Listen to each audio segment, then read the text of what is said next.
అల్లారు ముద్దుగా పెంచుకున్న కుమార్తెని చంపుకునేందుకు అనుమతి ఇవ్వాలని 2016లో తల్లిదండ్రులు పెట్టుకున్న మెర్సీ కిల్లింగ్ పిటిషన్ గుర్తుందా? చిత్తూరు జిల్లా మొలకల చెరువు మండలం ఆర్ఎస్ కొత్తపల్లికి చెందిన జ్ఞానసాయి అనే బాలిక కాలేయ సమస్యతో బాధపడగా చికిత్సకి 40 లక్షలకు పైగా ఖర్చవుతుందని వైద్యులు చెప్పారు. అంత స్తోమత లేని రణమప్ప డబ్బు కోసం అన్ని ప్రయత్నాలు చేశాడు. ఇక తన పాపని బతికించుకోలేనని మెర్సీ కిల్లింగ్కి అనుమతి కావాలంటూ మీడియా ద్వారా విన్నవించాడు. అప్పటి ముఖ్యమంత్రి చంద్రబాబు స్పందించి సర్కారు ఖర్చుతో వైద్యం చేయించాలని ఆదేశించారు. చంద్రబాబు సీఎంఆర్ఎఫ్ నుంచి మంజూరు చేసిన 40 లక్షలతో లివర్ ట్రాన్స్ప్లాంటేషన్ చేయించి జ్ఞానసాయిని కాపాడారు. 9 నెలల వయసులో ఆపరేషన్ జరిగిన తర్వాత చిన్నారి జ్ఞానసాయి మందులకి నెల పరీక్షలకి లక్షల్లో ఖర్చు కాగా టీడీపీ ప్రభుత్వం సాయం అందించారు. పాప పెరిగి పెద్ద అయింది. నాడు సీఎం చంద్రబాబు చేసిన సాయంతోనే తన పాప జ్ఞానసాయి ప్రాణాలతో నిలిచిందని లోకేష్ ని కలిసి కృతజ్ఞతలు తెలియజేసింది రణపప్ప కుటుంబం.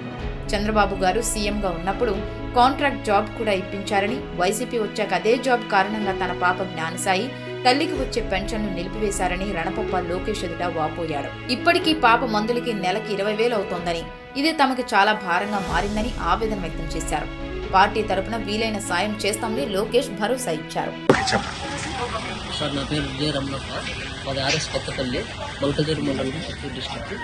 2016లో మన మాజీ ముఖ్యమంత్రులు శ్రీ నారా చంద్రబాబు నాయుడు గారు మా పాపకి జే జ్ఞానసాయి పాపకి లివర్ ట్రాన్స్ప్లాంటేషన్ చేయించారు 2016లో. ఇప్పుడు పాప బాగుంది. దానికోసమని మనం లోకేష్ గారికి కృతజ్ఞతలు పాటించడానికి వచ్చాము. అప్పుడు ఎంత ఖర్చు అయిందండి? అప్పుడు 40 lakhs దాకా ఖర్చు అయింది సార్. మళ్ళీ 1 year మాకు పర్ మంత్ 30,000 శాంక్షన్ చేశారు మన గవర్నమెంట్. ఇప్పుడు కూడా పాపకి నెలకి 20,000 దాకా ఖర్చు వస్తుంది.